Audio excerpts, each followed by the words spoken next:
Model high school व कनिष्ठ महाविद्यालयात शाळा प्रवेशोत्सव साजरा।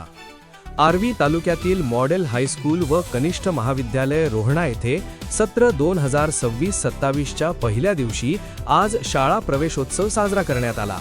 प्राचार्य राजेंद्र सुपनर यांच्या अध्यक्षतेखाली या कार्यक्रमाचे आयोजन करण्यात आले होते। सर्वप्रथम सरस्वती व सावित्रीबाई फुले यांच्या प्रतिमेचे पूजन व नवप्रवेशित विद्यार्थ्यांचे पुष्पगुच्छ देऊन स्वागत करण्यात आले।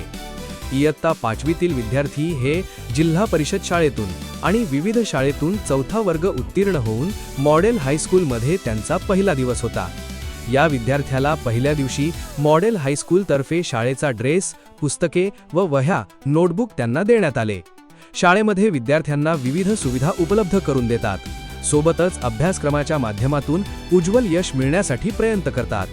कार्यक्रमाचे अध्यक्ष प्राचार्य यांनी या सत्रातील प्रवेशित विद्यार्थ्यांनी सर्व उपक्रमात सहभागी होऊन आपल्यातील सृजनशीलतेला वाव द्यावा, व्यक्तिमत्व विकास करावा अशी अपेक्षा व्यक्त केली। यावेळी प्रमुख पाहुणे तंटामुक्तीचे अध्यक्ष मच्छिंद्रनाथ रघाटाटे, निलेश गलाट, शाळा समितीचे पदाधिकारी, शिक्षक, पालक, कर्मचारी व विद्यार्थी मोठ्या प्रमाणात उपस्थित होते।